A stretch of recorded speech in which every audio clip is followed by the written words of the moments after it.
no hay innovación sin riesgo y tampoco hay innovación sin formación y capacitación, y ahora hacemos el cierre final con un gran formador, líder de la justicia latinoamericana, puedo decir yo. Para nosotros un gusto. Después les voy a contar, después que lo presente, no se los cuento ahora, un poco que hoy tengamos esta comunidad, esta Diplo, también tiene que ver con el compromiso, el impulso y la aceptación que tuvo la idea inicial, porque fue parte de la idea inicial Leonel, tanto con el INESIP como con el CEJAS, de poderlo haber hecho a nivel latinoamericano, porque cuando empezamos a soñar con armar esta Diplo, que pensábamos en temas nuevos, y empezamos a cambiarnos con todo el equipo del INESIP algunos contenidos y entender si estaba o no estaba y ensayar si estos temas tenían que ver con lo que queríamos con la Diplo. Leonel era uno de los que nos impulsaba a llevarlo, a hacerla y a generarla, y bueno, ya estamos muy felices de tener nuestra comunidad. Muchos, estoy seguro que muchas y muchos lo conocen, porque ahora cuando les lea el currículum se van a dar cuenta que ha pasado por casi todas las provincias argentinas, toda Latinoamérica. Leonel González es abogado con orientación en Derecho Penal de la UBA, diplomado en Derecho diplomado latinoamericano en Reforma Procesal Penal de la Universidad Diego Portales de Chile, y máster en Derecho Penal y Procesal Penal de la Escuela de Derecho de la Universidad de York de Canadá, consultor en distintos temas: sistema de evaluación acusatorio, modelo de gestión, reforma procesal penal, en países como Panamá, Guatemala, Chile, Uruguay, Bolivia. Expositor y speaker y docente en numerosos seminarios y jornadas, casi toda Latinoamérica, y autor de numerosos libros, entre los más importantes El Proceso Civil, en coautoría con Matías Sucunza y Marco Fandiño, Justicia Penal Adversarial, Reglas de Evidencia de Puerto Rico, Pensar en la Reforma Judicial de Brasil, y es director, ha sido director de las revistas Sistemas Judiciales del CEJA INESIP y Nueva Doctrina Penal, editorial Hammurabi. Ha sido perito de la Corte Interamericana de Derechos Humanos en 2 ocasiones. Leonel, un gusto tenerte acá. La verdad que, como te decía, mucho de lo que hoy tenemos ha sido por el impulso que vos nos diste en lo personal y en lo institucional, tanto desde el CEJA como del INESIP. Así que bueno, un gusto. Terminamos el tirón del día de hoy con Leonel, y bueno, la nave y la comunidad es tuya. Bueno, Mario querido, la verdad es que muy agradecido y muy contento de estar aquí en la diplomatura, compartiendo con tantos amigos y amigas. Veo caras muy conocidas, no solo de Argentina, sino también de otros países. Ayer veo a César Pastorino de Tucumán, a Claudia Piesque de Formosa, a Yesenia Otero de El Salvador, tantos años Yesenia allí en Centroamérica. Bueno, Kevin, gran amigo Kevin Lehmann, que no sé si está en Córdoba, en Buenos Aires. Siempre que hablo con él está en una provincia distinta, pero la verdad es que es un gusto siempre encontrarnos. Y Mario, la verdad es que esta diplomatura, que como muy bien decías, surgió por todo el trabajo que tú hace muchos años vienes liderando en este tema, así que el agradecimiento es de vuelta a vos en lo particular, por liderar este muy bonito espacio en el que recuerdo haber estado en la primera clase cuando se lanzaba, y la verdad es que ver el interés, el sostenimiento de las ideas, esta comunidad tan linda que se ha conformado. Bueno, es todo un enorme logro tuyo, así que muchas felicitaciones, y también a todos los amigos de Mendoza. Giancarlo Spinetta, un abrazo muy particular para vos, sabés el cariño de siempre. Bueno, Celina, Abelardo, en fin, no quiero hacer de esto un listado, pero veo muchas caras conocidas, y en medio de pandemia se extraña un buen vino ahí en Mendoza, así que eso sí lo tomo como una cuestión pendiente para la próxima que hablemos de la diplomatura.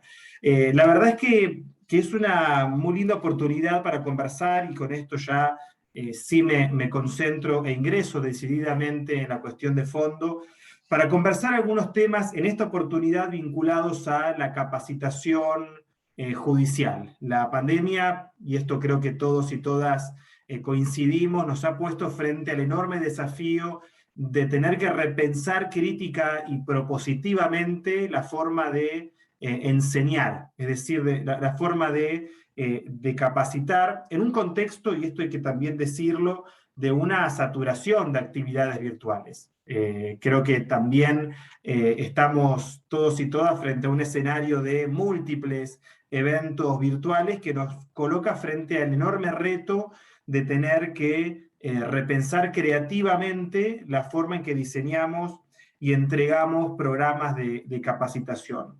Y es en el marco de ese contexto que quiero compartirles una presentación con algunas reflexiones, con algunas herramientas, principalmente desde cómo capacitar en un contexto de virtualidad, pero también retomando algunas ideas que son clásicas en el ámbito de la capacitación judicial, pero que la pandemia creo que ha puesto o en crisis o ha soslayado, y creo que es importante volverlas a discutir y ponerlas en definitiva aquí en el debate con todas y todos los colegas. Voy a compartir pantalla. Esta presentación la pueden luego descargar de la plataforma, o se las puedo enviar. Lo digo para que sepan que no es necesario tomar nota, pueden descargarla y contar con ella como un insumo de trabajo. Entonces, cuestión de contexto, cómo capacitar en contextos de reformas judiciales y en contextos de nuevas exigencias como la virtualidad. En torno a este tema, lo cierto es que hay y esta es la tabla de contenidos, vamos a trabajar en torno a 3 áreas. Lo primero, lo cierto es que cuando hablamos de capacitación y tipos de aprendizaje, hay 2 grandes modelos que son históricos, pero que siguen en tensión. Y este es uno de los temas que la pandemia nos ha puesto delante, que son los 2 modelos que ya Paulo Freire, uno de mis autores preferidos en materia de capacitación, llamaba la concepción bancaria de la educación.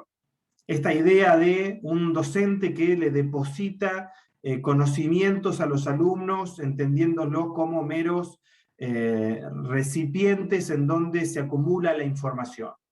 Sartre lo llamaba la concepción alimenticia, es decir, alimentar al alumno y simplemente depositarle alimentos o conocimiento. Este es un modelo muy clásico en nuestro ámbito judicial, y lo sigue siendo. La clase magistral es un instrumento todavía muy utilizado en universidades, en escuelas judiciales, y este es un concepto, y esto es lo primero que me interesa resaltar, que debemos poner en crisis. Y esta diplomatura, de hecho, se hace cargo y pone en crisis ese concepto. De hecho, Mario lo planteaba hace algunos minutos atrás cuando se refería al sentido de esta comunidad. Estamos frente a una diplomatura, a un espacio de formación que llama a la reflexión crítica, que llama a repensar nuestro ámbito de trabajo, que llama, como recién en la charla TED lo veíamos, a animarnos a innovar. Y este es un tipo de enseñanza que pone claramente en crisis este modelo o esta concepción bancaria de la educación, para seguir el término de Paulo Freire. Y me parece central porque la pandemia también, a través de las plataformas virtuales, nos ha puesto frente a esta modalidad de la transmisión de conocimiento, del modelo unilateral de formación, es decir, un docente que frente a la pantalla simplemente transmite un conocimiento y le deposita a los alumnos información siguiendo esta lógica de la concepción alimentaria o bancaria de la educación.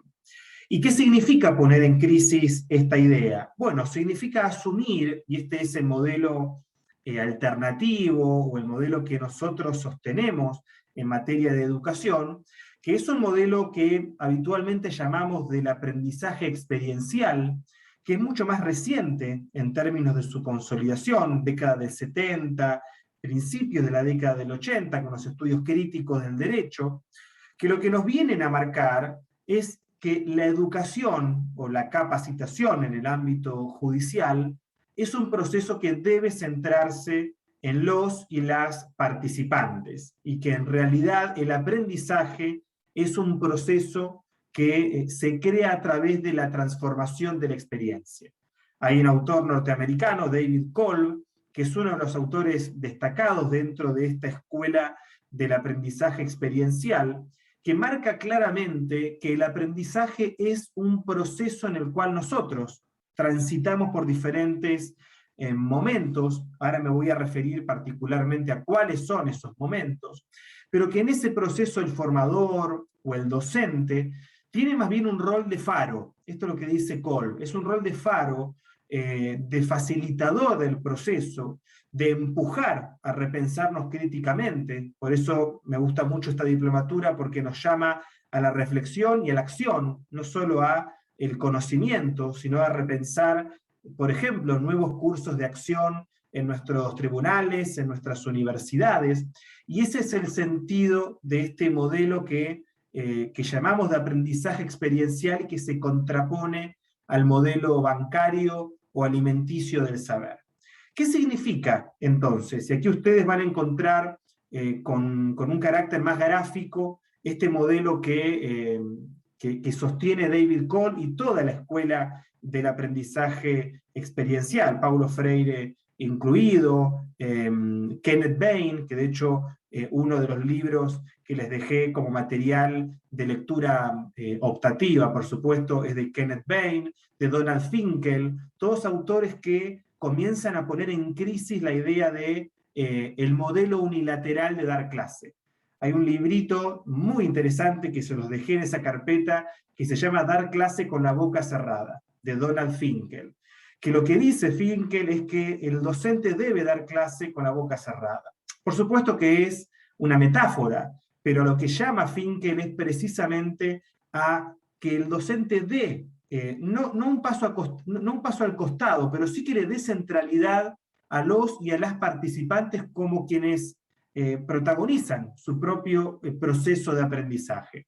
Y fíjense esta gráfica, que es una gráfica de uno de los textos más famosos de David Kolb, que plantea que el aprendizaje se estructura en 4 momentos, o dicho de otra manera, todos y todas, para poder atravesar un proceso de aprendizaje eficaz, debemos recorrer 4 etapas, 4 momentos, que son la experiencia concreta, la observación y reflexión, la conceptualización y abstracción, y la aplicación práctica. Y lo voy a llevar a un ejemplo muy concreto y muy cotidiano del sistema judicial. Cuando organizamos un curso, ya sea en formato virtual o en formato presencial, generalmente pensamos, y a esto me voy a referir más adelante con mayor sistematicidad, pero quiero marcar el ejemplo ahora, pensamos generalmente en actividades pedagógicas o en dinámicas de trabajo al interior de un programa de capacitación. Pensamos en, por ejemplo, enviar textos de lectura, pensamos en grupos de trabajo, pensamos en una clase más expositiva, pensamos en conocer alguna experiencia, por ejemplo, cómo funciona un tribunal en particular. Y esos diferentes modos de abordar el aprendizaje son modos que siempre están presentes en un alumnado. De hecho, Kolb tiene un estudio de 9 preguntas para identificar cuál de estos 4 momentos es el momento, llamémoslo, preferente que cada uno de nosotros tenemos. Porque cada uno de nosotros y de nosotras tenemos un modo predilecto de aprender.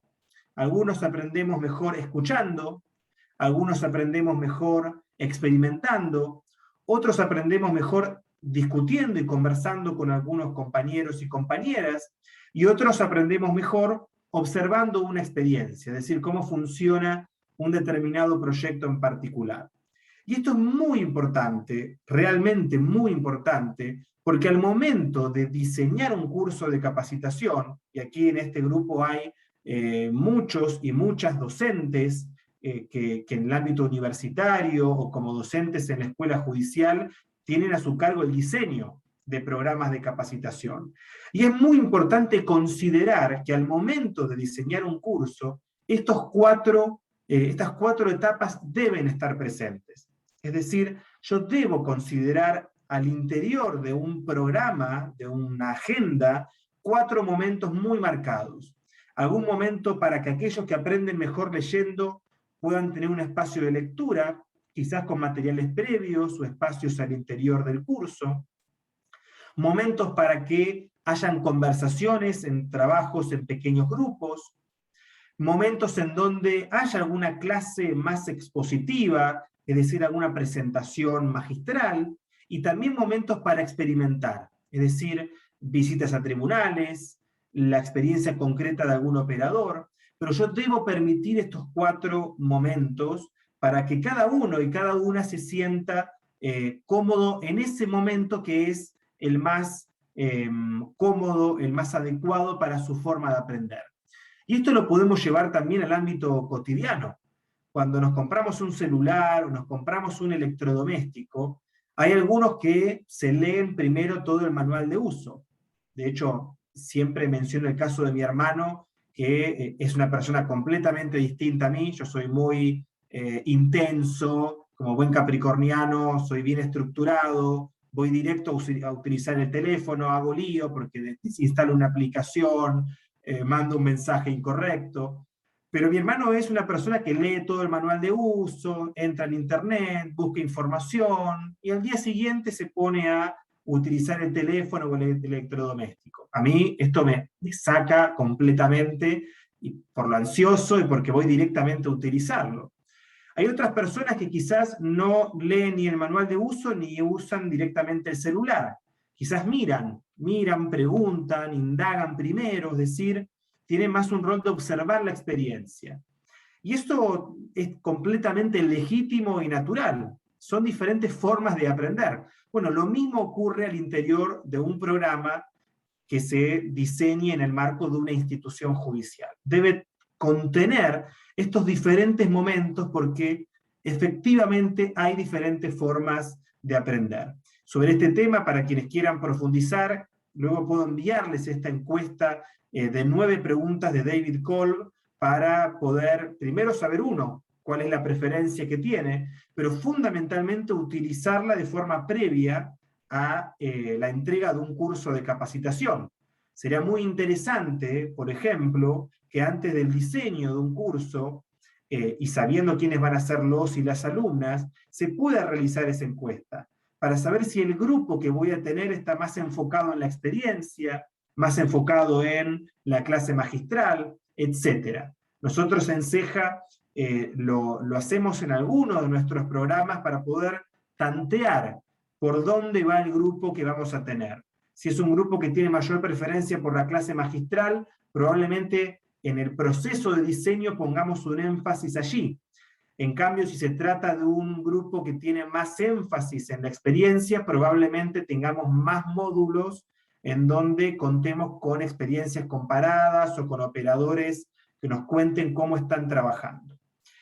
Dicho esto, es decir, como una cuestión de marco general para plantear los 2 modelos y fijar claramente que nos estamos situando en un modelo experiencial en donde él y la alumna son los protagonistas del proceso de aprendizaje, quiero ingresar a la segunda parte de esta presentación, que es la parte central. Es la parte en la cual quiero referirme a cuál es el proceso de desarrollo de una capacitación.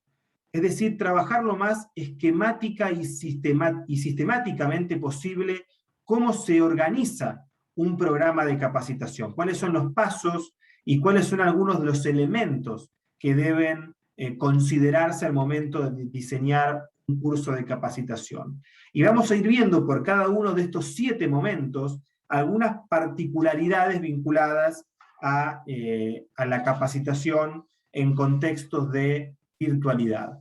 Estas son las 7 etapas presentadas de un modo más gráfico, y van a ir viendo que se trata de un ciclo, es decir, a medida que voy cumpliendo cada una de las etapas, voy avanzando a las siguientes.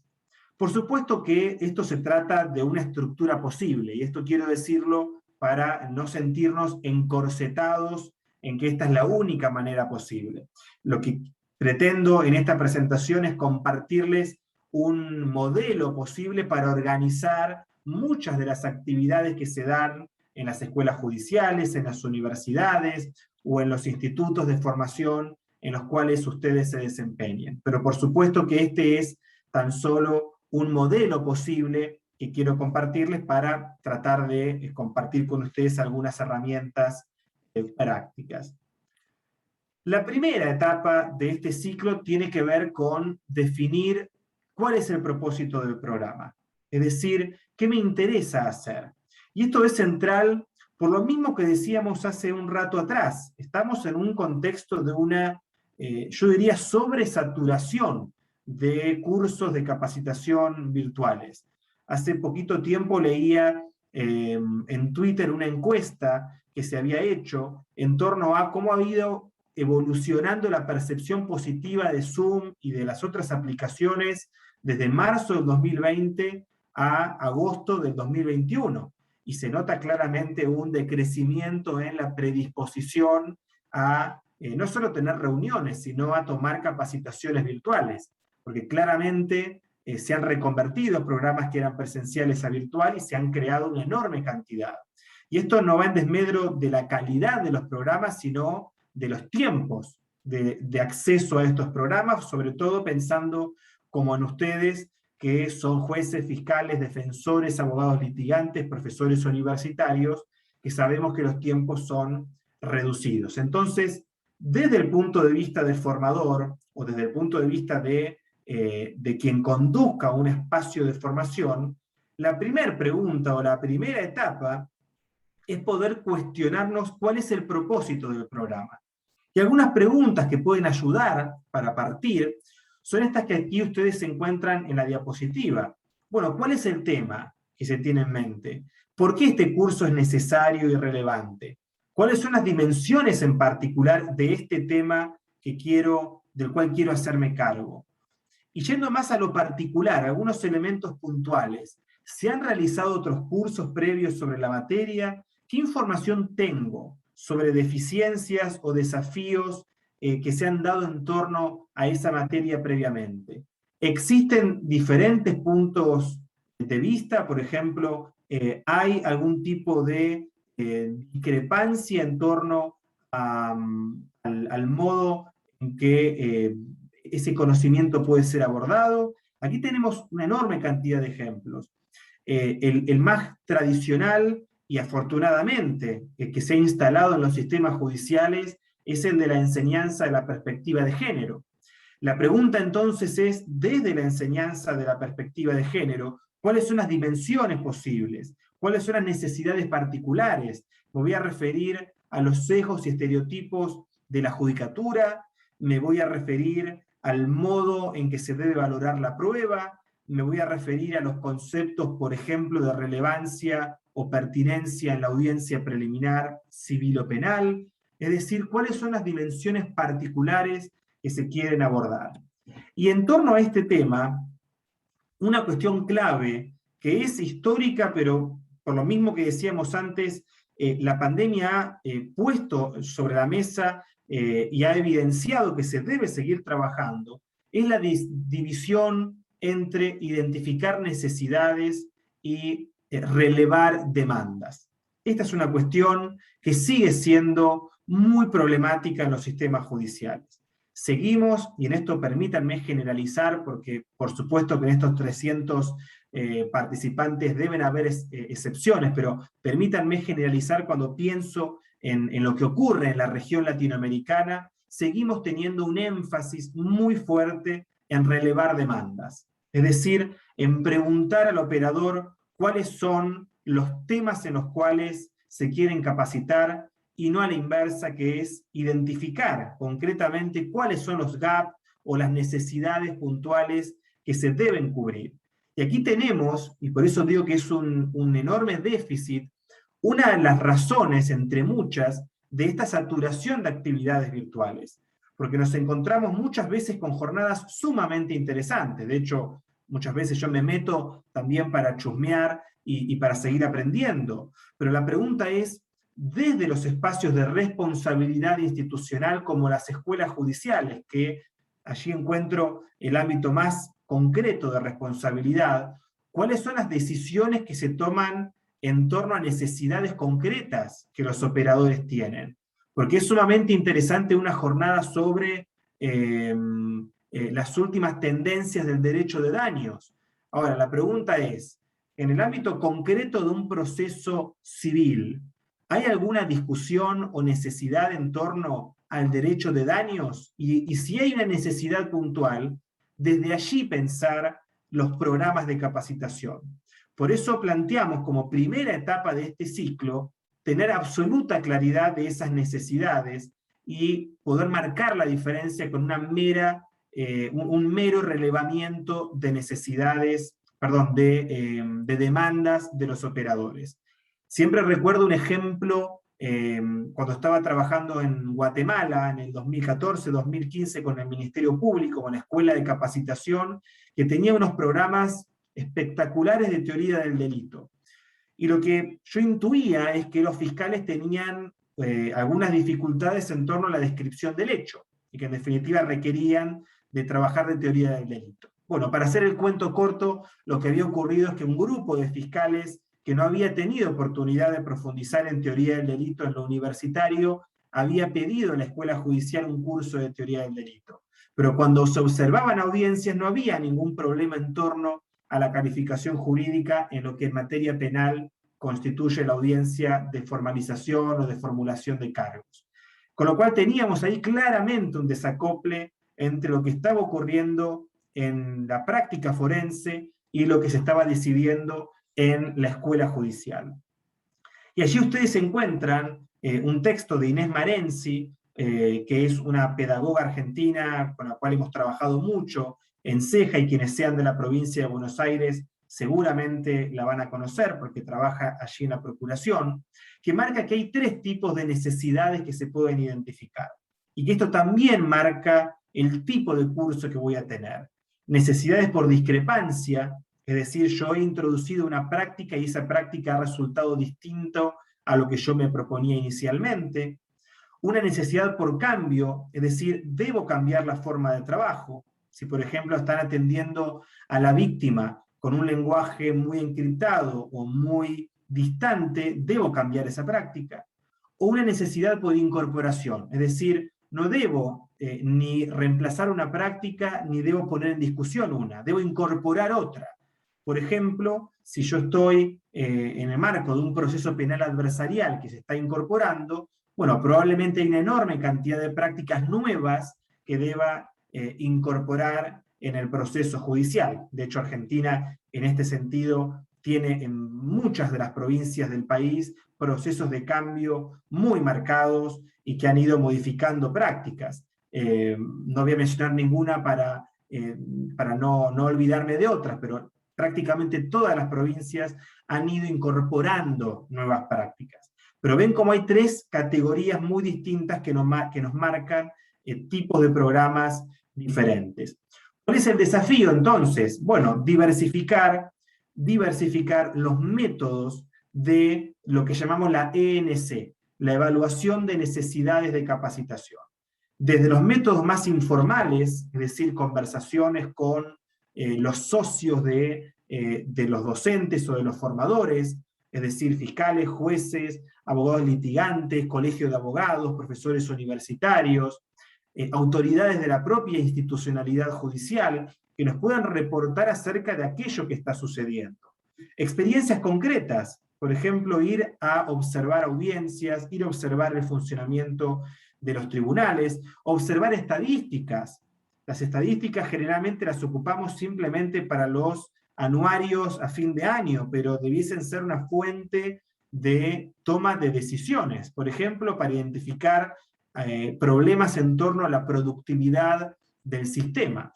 Hasta métodos más formales, como los que habitualmente o mayormente utilizamos, como las planchas, los formularios que se les envían a los operadores.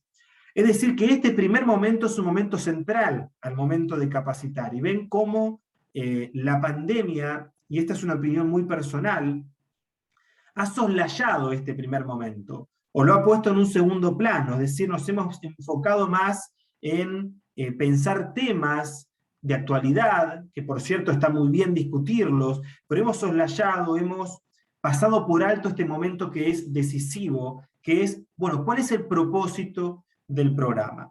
A partir de este primer momento, voy avanzando hacia el segundo, que es identificar a partir de ese propósito general cuáles son los objetivos específicos a los cuales me voy a referir. Y aquí también tengo algunas herramientas posibles.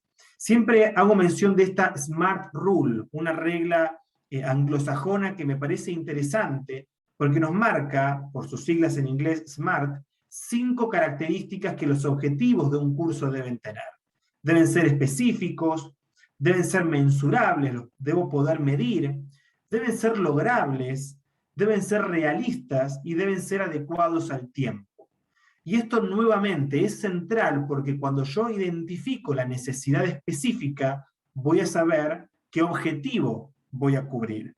Generalmente, y aquí también sigo generalizando, y hay excepciones, y yo lo sé, los objetivos de los cursos suelen ser el juez o la jueza estará en condiciones de mejorar su función judicial. La pregunta es, ¿qué significa esto? ¿Puedo medir? ¿Cómo mido mejorar la función judicial? ¿Es realista? ¿Puede un curso por sí mismo mejorar la función judicial? ¿Es adecuado al tiempo? ¿Voy a poder en un curso de 3 o 4 días mejorar la función judicial? Probablemente sí, pero en un segmento muy puntual. Quizás mejore la capacidad de un juez o de una jueza en la valoración de la prueba testimonial en juicio oral. Pero ven cómo el objetivo ya es mucho más específico y dentro de ese propósito debo trabajar cuestiones muy puntuales. Por ejemplo, el juez estará en condiciones de identificar los sesgos de género que pueden presentarse en un caso de violencia doméstica o de violencia de género. Es decir, objetivos muy específicos, mensurables, logrables, realistas y adecuados al tiempo. Voy a ir avanzando porque no quiero excederme en el tiempo y no tengo reloj a la vista, así que me hacen saber si me estoy yendo de horario, por favor. Venimos bien, tranquilo. Gracias, Mario. Tercer punto, entonces, de este ciclo. Una vez que defino el propósito y una vez que defino los objetivos, voy a avanzar a cuáles son los contenidos. Y esta es una etapa que generalmente no salteamos, pero sí la planteamos en primer lugar. Es decir, ¿qué tema voy a trabajar? Y esta pregunta de qué tema voy a trabajar debiese ser la consecuencia de identificar las necesidades y los objetivos específicos. Y por cada uno de los objetivos puedo tener una X cantidad de contenidos y viceversa. Puedo tener un contenido que sea a cargo de 2 o de 3 objetivos específicos. Y los contenidos son los que me van a ir marcando ya una primera idea del programa, es decir, ok, me voy a hacer cargo de estas necesidades, voy a fijarme estos objetivos, voy a plantear, por ejemplo, estas destrezas que quiero incorporar, y voy luego a hacerme cargo de estos temas o de estos contenidos. Y sobre esto hay una cuestión bastante importante por resaltar, que cuando nos hacemos cargo de los contenidos, tenemos que pensar en 3 grandes áreas: las destrezas, el derecho sustantivo y el contexto social, lo que llamamos el contexto social. Generalmente decimos que cuando capacitamos hay 3 grandes áreas: o capacitamos en destrezas, o técnicas o habilidades, es decir, pero una primera área más soft, una segunda área más dura de derecho sustantivo y una tercera que tiene que ver con el contexto social. Y esto es muy importante, esto lo tiene muy trabajado, por ejemplo, el NJI, la Escuela Judicial de Canadá. Pueden ingresar a la página web donde tienen bastantes textos y materiales muy interesantes sobre esta idea de que la formación integral debe hacerse cargo de estas 3 áreas, es decir, capacitar en destrezas, derecho sustantivo y contexto social. ¿Significa que un programa debe solo enfocarse en una de estas áreas? Bueno, en principio yo diría que no, que los programas de formación debiesen hacerse cargo de las 3 áreas. Ahora, puede ocurrir que un curso, por ejemplo, de litigación en juicio oral, tenga un énfasis predominante en la enseñanza de destrezas o habilidades, porque claramente se trata de un curso en donde estoy enseñando a litigar en una audiencia en particular. Pero eso no significa, por ejemplo, que desconozca la teoría del litigio adversarial que se encuentra detrás de una destreza.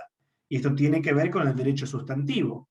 Esto no significa que desconozca, por ejemplo, que el litigio no se produce en una tabula rasa, sino que en definitiva se produce en el marco de conflictos que ocurren en la sociedad y que él o la litigante debe considerar al momento de presentar su caso.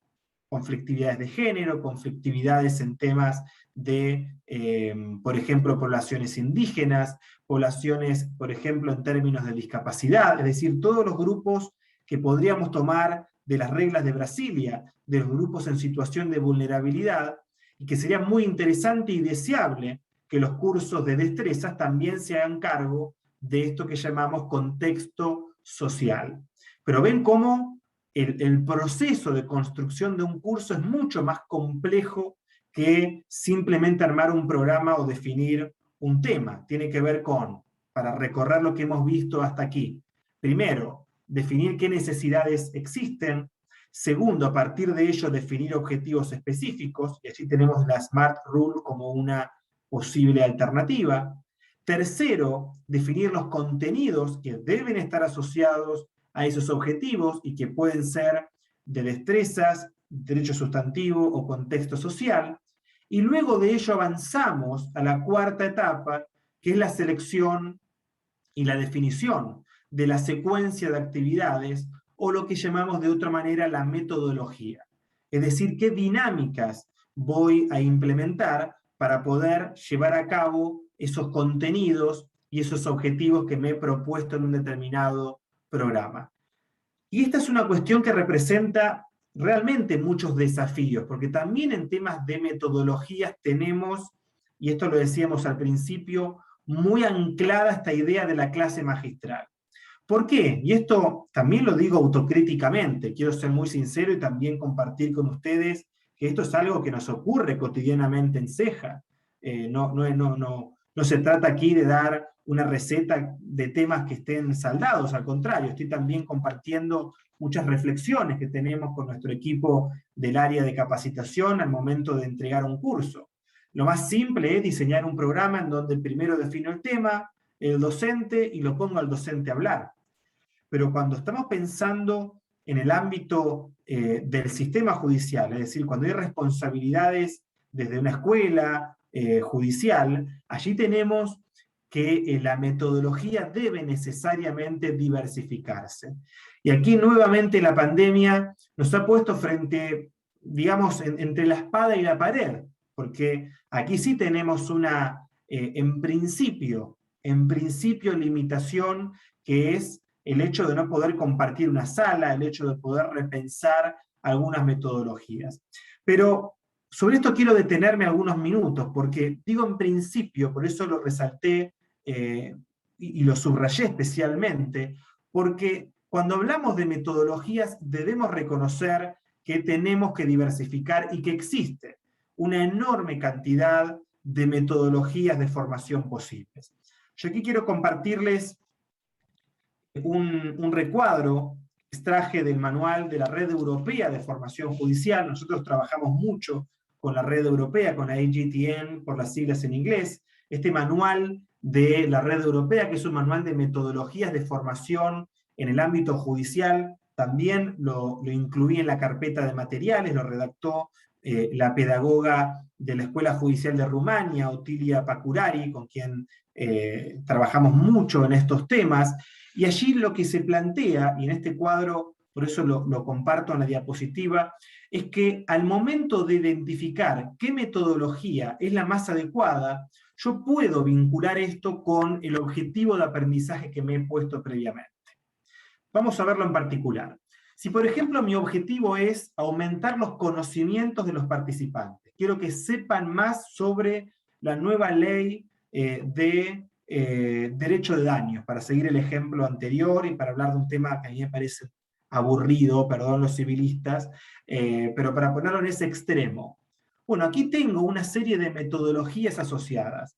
Por ejemplo, el intercambio de ideas, las ponencias interactivas, los estudios individuales, el trabajo en grupos, los grupos reducidos y en parejas, el aprendizaje electrónico, Por ejemplo, la plataforma Zoom nos permite hacer encuestas. Yo soy muy de hacer encuestas en los diferentes cursos como una herramienta también de participación y también de aumento de conocimientos. Y lo mismo ocurre si quiero aumentar la comprensión, destrezas de aplicación, de análisis, de síntesis o de evaluación. En ese manual de la red europea ustedes van a encontrar cada una de estas 20, 25 metodologías explicadas de una manera muy simple, pero sobre todo explicadas para que se implementen. Es un manual para implementadores de la formación judicial, así que este manual, en mi opinión, resulta sumamente fructífero para quienes deben enfrentar el diseño de una capacitación. ¿Por qué? Porque nos marca claramente cuál es el objetivo de ese curso y, en consecuencia, bueno, cuáles son las metodologías que se pueden aplicar y cómo aplicar esas metodologías en un curso concreto. Así que eso también es un recurso que les comparto y espero sea de utilidad. Entonces, recapitulando y tratando de ir recorriendo este ciclo. Primero definimos cuáles son las necesidades de capacitación. Segundo, construimos objetivos específicos. Tercero, identificamos los temas o contenidos que se van a hacer cargo de esos objetivos.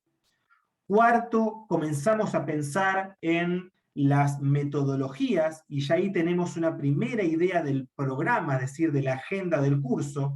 Vamos a saber cuáles son los temas, cómo vamos a implementar los temas con las actividades o con las metodologías. Y ya en quinto lugar, cuando tenemos un primer borrador del curso, ya nos comenzamos a poner en un escenario de una planificación más detallada. Es decir, quién del equipo se va a hacer cargo de ese curso, quiénes van a ser los profesores. Fíjense cuándo aparece esta pregunta. Aparece recién cuando ya he transitado por estos momentos previos. Y esto lo enfatizo porque también, y es una autocrítica que nos hacemos, porque nos ocurre mucho también a nosotros, que primero definimos al profesor y luego definimos el tema. Es decir, ¿está Juan Pérez disponible? Bueno, que Juan Pérez dé el tema de su experticia, que puede ser en algunos casos necesario, pero fíjese que en términos generales la definición del docente es una definición muy posterior al primer ejercicio de definición de una agenda del curso. ¿Por qué? Porque el profesor o el facilitador, para seguir el término que utiliza David Cole, es más bien un recurso más del proceso de aprendizaje. Y es un recurso que debe ser compatible con aquellos objetivos que yo me he fijado para ese programa. Otras preguntas posibles dentro de esta etapa de planificación pueden ser si la logística va a ser virtual o presencial.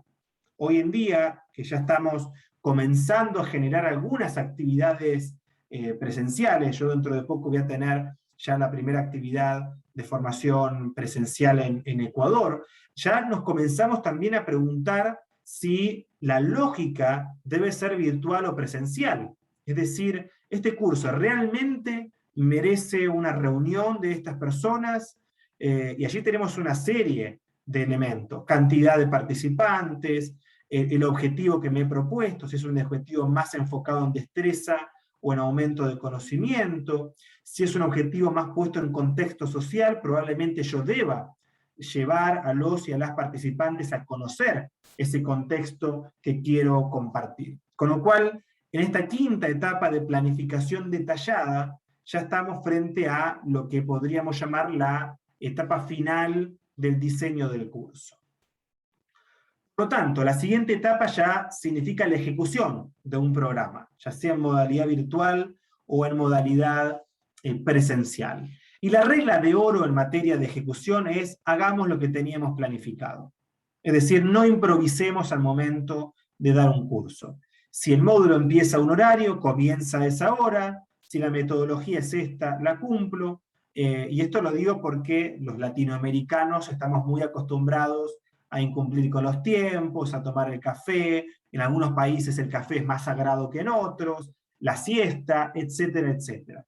Es decir, en materia de ejecución, hay que hacer lo que estaba planificado. Algo que parece una verdad de perogrullo, pero luego cuando vamos a los cursos nos encontramos con algunas de estas cuestiones.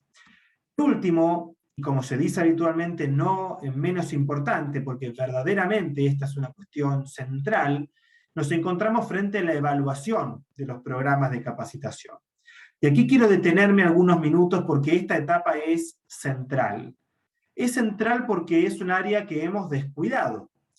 Y voy a tomar como referencia el modelo más famoso, el más utilizado en el ámbito de la capacitación judicial, que es el modelo Kirkpatrick, de Donald Kirkpatrick, un docente, un pedagogo, mejor dicho, norteamericano. Kirkpatrick dice que hay 4 niveles para evaluar los cursos. El nivel 1, que es evaluar la reacción o satisfacción inicial de los participantes, algo que habitualmente hacemos con estas encuestas que distribuimos al final del curso. Si era linda la sala, si estaba caliente el café, si los docentes eran apropiados, si los contenidos eran adecuados. Esto que un profesor australiano llama las hojas felices, las smile sheet, o las hojas sonrientes. Es decir, que generalmente los y las alumnas responden que el curso era bonito y que estaban muy satisfechos. Esa es una primera forma, y una forma muy limitada de evaluar los programas de capacitación. El segundo nivel es evaluar el aumento de conocimiento, es decir, en qué medida este programa me permitió a mí aumentar los conocimientos en relación a este tema. Y aquí tenemos algunas opciones, como por ejemplo las evaluaciones de entrada y de salida, para saber si efectivamente hubo un aumento en el conocimiento. En estos 2 niveles son en los que generalmente transitan nuestras instituciones judiciales. Pero cuando vamos al nivel 3 y al nivel 4 es en donde nos encontramos frente a los mayores déficits. De hecho, otro de los materiales que les dejé en la carpeta es un estudio sobre la situación de la capacitación judicial en América Latina que escribimos con Jeremy Cooper, que fue el director de la Escuela Judicial de Londres y que fue el líder del mismo proyecto en la Comisión Europea en el 2014. Este proyecto lo hicimos en el 2015, lo publicamos en el 2016. Y uno de los diagnósticos con los cuales nos encontramos es que, en general, el 99% de las escuelas judiciales no evalúa en nivel 3 y en nivel 4. ¿Cuáles son? El nivel 3 es la transferencia del conocimiento aprendido en el curso a mi ámbito de trabajo, que generalmente se evalúa entre 3 y 4 meses luego de la entrega del curso. Y el nivel 4, el que más nos interesa a quienes trabajamos en capacitación, es el impacto. Es decir, en qué medida el conocimiento aprendido generó un cambio en la prestación del servicio de justicia. Algo que generalmente se evalúa entre 6 a 8 meses posteriores a la ejecución de un programa de capacitación. Es decir, que los niveles 3 y 4 de evaluación son centrales en el sentido de poder mostrar que la inversión que se ha hecho tiene sentido, lo que los norteamericanos llaman el ROI, por las siglas en inglés, el retorno sobre la inversión. Es decir, demuéstrenme que todos los recursos humanos, materiales, económicos que he puesto sobre este programa regresan en materia de impacto, es decir, que hay un cambio en el funcionamiento del servicio de justicia.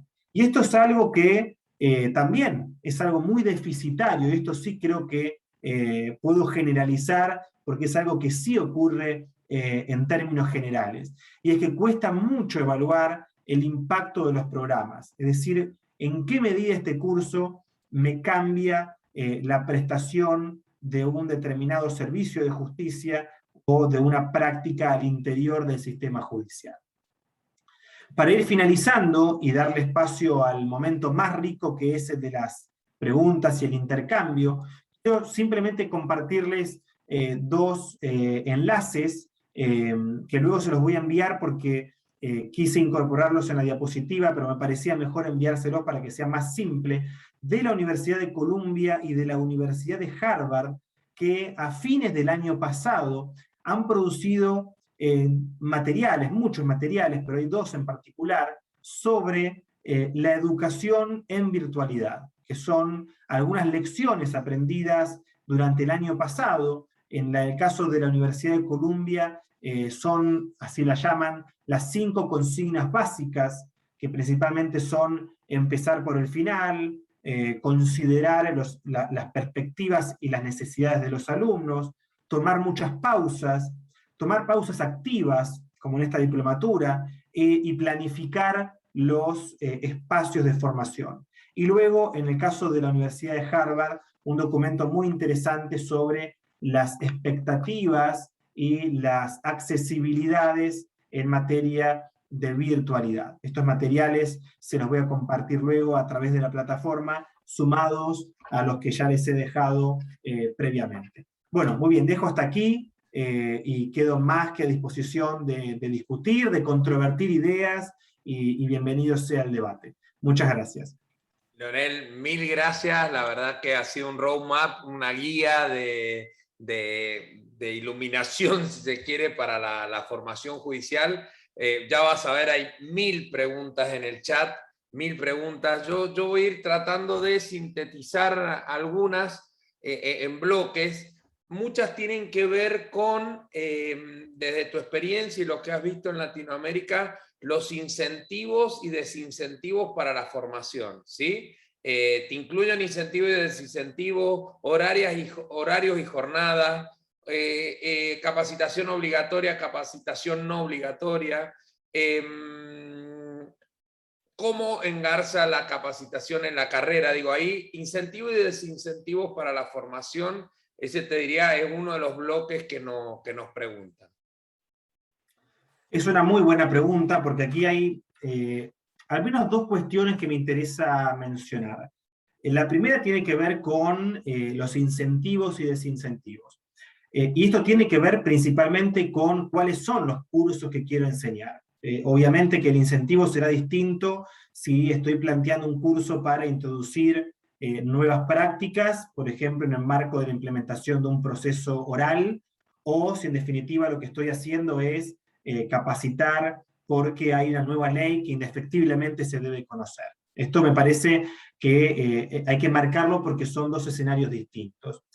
Y aquí también tenemos que ser muy francos, y permítanme serlo. Generalmente los incentivos en la capacitación, fundamentalmente de quienes integran la institucionalidad, suelen ser el prestigio, es decir, tener un diploma, en algunos casos ascenso, porque las carreras judiciales exigen un grado de formación, o el rédito económico. Muchas veces, cuanto más diplomas, más se cobra al interior del sistema judicial.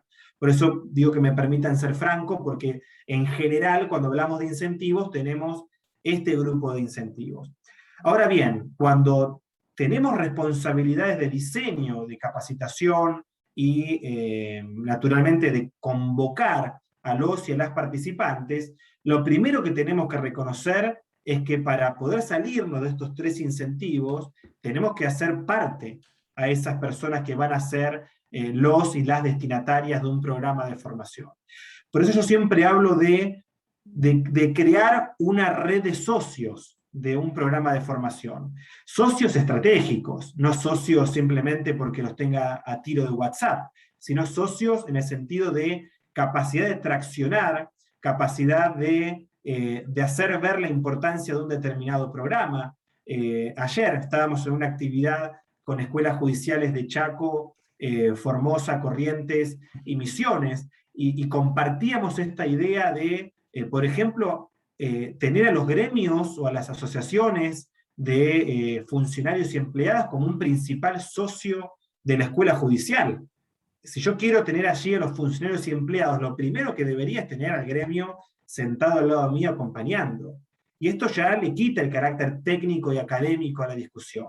Es una discusión eminentemente política, y no política partidaria, por supuesto, sino política en términos de construcción de consensos, construcción de procesos de cambio. Por eso la escuela judicial, me refiero a ella porque es el ámbito natural, debiese tener esta mirada más política de asociaciones, de red de socios que me van a acompañar y que van a torcer estos incentivos que muchas veces son incentivos que la propia escuela no puede asumir, porque no puede hacerse cargo de los intereses personales de cada uno de los y las participantes, pero sí como socios que acompañen y puedan construir procesos. Y lo segundo que Mario mencionaba tiene que ver con esta idea de la capacitación obligatoria o voluntaria. Este es un debate que se está dando en muchos países. En Canadá, por ejemplo, y lo menciono porque la escuela judicial canadiense es de las más interesantes, de las más robustas, está dando un debate enorme al interior de su consejo judicial, con un sector más inclinado hacia volver obligatoria las capacitaciones y otro que lo plantea en términos de cursos voluntarios. ¿Cuál es mi postura? Yo creo que las escuelas judiciales deben tener, y no por ser salomónicos, sino porque creo que así debe ser, una mixtura. Es decir, programas que deben ser obligatorios, porque dan cuenta del perfil de juez o de jueza que esa judicatura busca, o de funcionario o de empleada, indistintamente del perfil, y otros cursos que puedan ser optativos. Y lo mismo con lo que llamamos la capacitación continua, es decir, aquella que se entrega durante el ejercicio de la función. También debiésemos tener esta idea de una instancia obligatoria de actualización o de safe place, es decir, espacio seguro para que el juez pueda presentar sus problemas, sus dificultades, sus dudas. Esto me permite una nota al pie: la capacitación siempre debe ser un lugar seguro. Es decir, un lugar donde el juez o la jueza tenga la libertad de poder expresarse sin ningún tipo de dificultad. Y esto nos implica, por ejemplo, ser muy cuidadosos con grabar los cursos que son solo para jueces, ser muy cuidadosos en términos de a quiénes convocamos a esos cursos, ser muy cuidadosos en términos de no utilizar la información que se vierta al interior del curso hacia afuera. Yo esto lo he visto en un país, no importa cuál, en donde el Consejo de la Judicatura utilizaba la información que se discutía en los cursos para decidir ascensos o remociones. Es decir, esto es una cuestión muy importante, crear espacios seguros para los jueces y las juezas. Y esto lo conecto con la capacitación obligatoria o voluntaria. Se deben generar, en mi opinión, en mi forma de verlo, durante la capacitación continua, espacios de formación obligatorias, pero también formaciones complementarias o voluntarias que puedan, por ejemplo, acreditar una cantidad de horas anuales o semestrales, como lo define la escuela judicial. Bueno, esto es un poquito lo que creo en torno no, a... bueno, ha respondido un montón de preguntas. La verdad que el chat después te lo vamos a pasar porque está on fire hasta que explota, pero yo pondría otro bloque también sobre tipos de competencia a formar, poder salir también de la zona de confort, si solamente siempre tiene que ver con digamos, la competencia más importante, que es resolver conflictos sobre situaciones jurídicas, y entonces haces toda una formación sobre temas jurídicos. ¿Y qué pasa con todo el resto de dimensiones de competencia y ciencias no jurídicas que tienen que ver con el modo de resolver el conflicto? Ciencias médicas, periciales, informáticas, etcétera. Toda la complejidad que hoy el mundo le marca a los conflictos que hoy tiene planteada la justicia. Absolutamente, Mario. Ese es un tema que agradezco que lo pongan sobre la mesa porque no lo había mencionado antes y que tiene que ver con la multidisciplina o la mirada transversal al interior del sistema judicial. Nosotros y nosotras, quienes trabajamos al interior del sistema judicial, estamos muy acostumbrados a conversar entre abogados. En el contexto de la pandemia aprendimos y mucho, por ejemplo, en materia de valoración de la prueba testimonial, que hay una enorme cantidad de información desde la psicología del testimonio que no consideramos al momento de, por ejemplo, capacitar a jueces y juezas en valoración de la prueba. Y esto es algo que desde la psicología del testimonio, desde la psicología experimental, hace 50 o 60 años que se viene trabajando y en donde hay un consenso prácticamente absoluto. año pasado yo me enfrascaba en debates cuando se planteaba que la virtualidad era un problema para valorar la prueba porque no podían ver al testigo si estaba nervioso o si se estaba moviendo. De hecho, hasta hubo algún fallo judicial por allí que lo sostenía. Y la verdad que esto, cuando uno habla con psicólogos sociales, lo que dicen es, miren, hay no estudios, metaanálisis, es decir, análisis de análisis que confirman que los movimientos o los comportamientos físicos de la persona nada dicen acerca de la veracidad o falsidad de un testimonio. El caso de la aversión a la mirada. El 80% de los, o mejor dicho, en los estudios que se han hecho, en el 80% en promedio, las personas entrevistadas dicen que la aversión a la mirada es un indicador de mentira, cuando esto es completamente falso. Entonces, doy esto como ejemplo porque claramente, yo coincido con lo que tú introduces, Mario, tenemos que decididamente trabajar con otras disciplinas. La psicología del testimonio me parece que hoy ha tomado una centralidad muy notable porque estamos ya arrastrando un déficit enorme en valoración testimonial o valoración de la prueba bueno, me parece que hay que asumirlo con mucha claridad. Ahí veo a Carla que habla de Lie to Me, de la serie. Yo soy fanático de esa serie, sí, pero me encantaría tenerlo a Carl al lado mío, pero esa es una función de los jueces, no de un peritaje psicológico de credibilidad. Y ojo que esto, al menos aquí en Chile, en la justicia civil, sigue siendo muy común, el peritaje psicológico de credibilidad. Cuando esa es una función que por naturaleza le corresponde a los jueces, decidir si alguien miente o mejor dicho, el grado de credibilidad de un testigo en juicio oral. Así que decididamente creo que las otras disciplinas deben incorporarse en materia de formación judicial.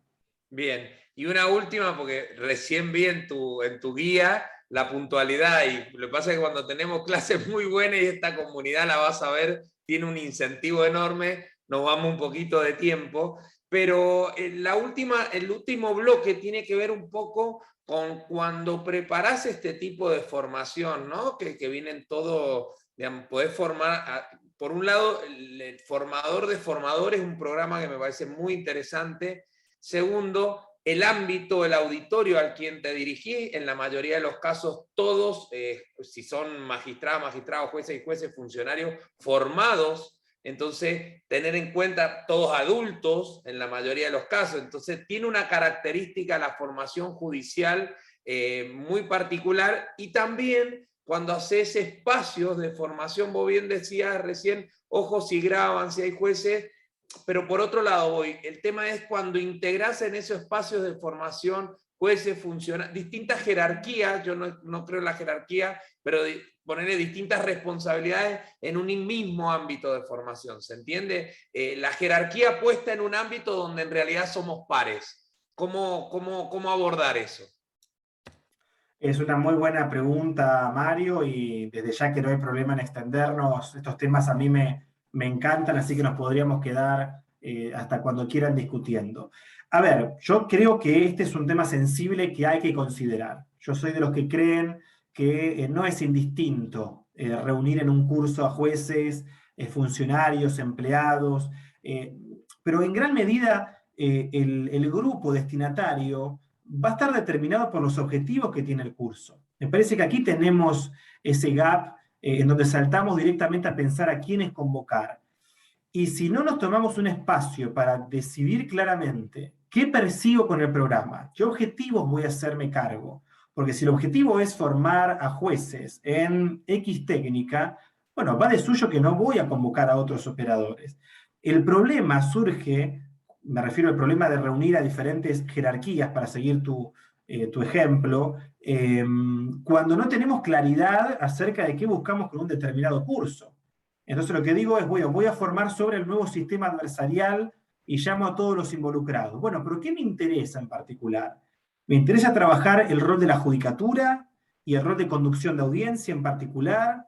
Me interesa trabajar cómo se diseña una oficina judicial. Aquí veo a muchos directores de oficina judicial, a Buki, a a César, que tienen mucha experiencia en Tucumán, en Neuquén, y que han hecho un enorme y muy buen trabajo. Me interesa eso. Bueno, yo voy a construir un curso para funcionarios y empleados sobre cómo funciona la oficina judicial, y probablemente no deba convocar a otros perfiles.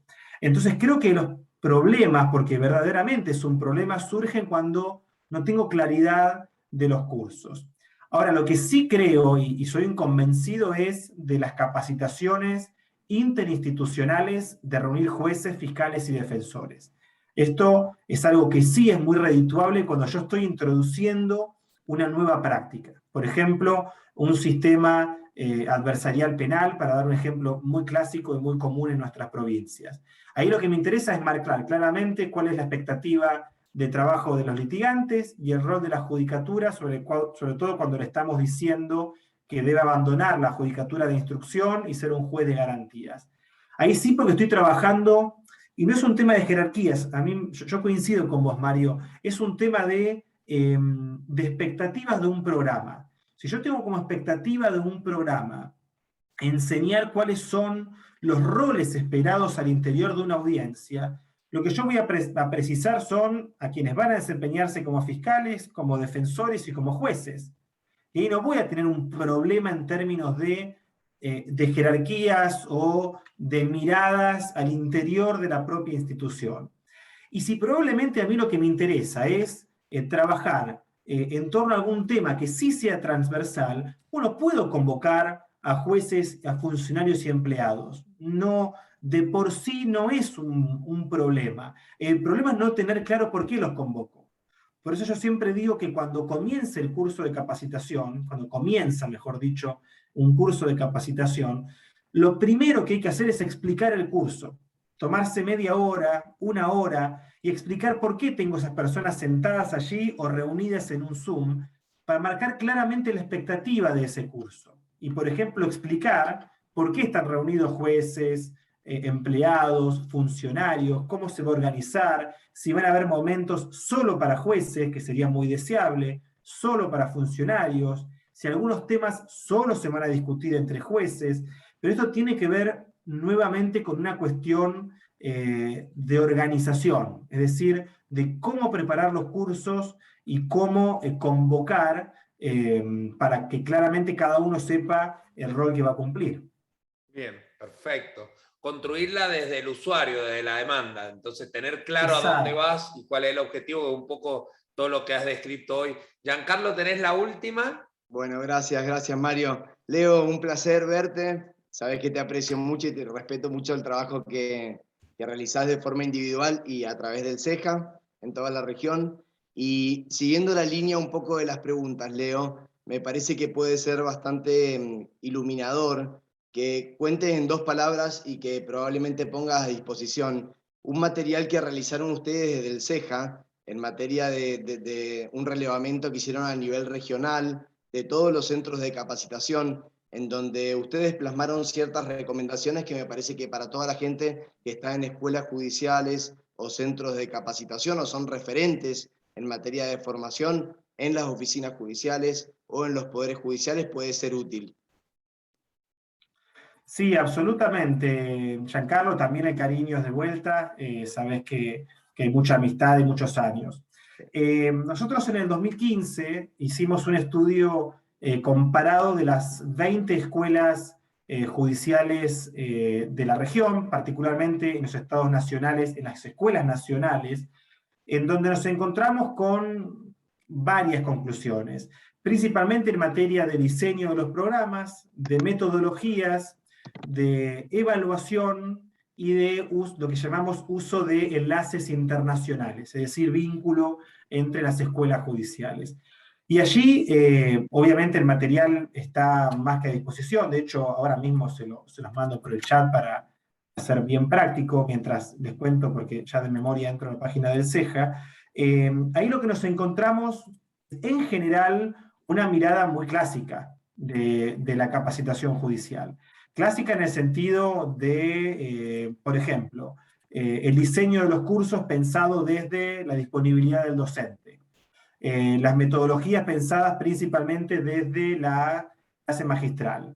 Por ejemplo, el hecho de las evaluaciones, como decíamos recién, solo pensadas en materia de evaluar la reacción inicial de los participantes. Con lo cual, el enorme desafío y parte de nuestras recomendaciones es a ir complejizando cada una de estas áreas. Por ejemplo, lo que llamamos el diseño hacia atrás. Partamos sobre el final, qué es lo que queremos, como decía Mario recién, y luego vamos a diseñar el curso. En materia de metodologías, diversificarlas. Todas las metodologías tienen objetivos distintos. En materia de evaluación, poder avanzar hacia la evaluación de conocimiento y de transferencia.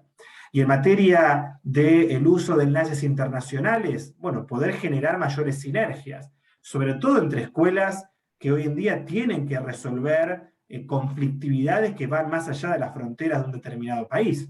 Esto creo que todos y todas lo consensuamos. Es hoy en día ingenuo, como diría Alberto Binder, pensar la criminalidad como un problema de un pobre que roba porque no tiene para comer.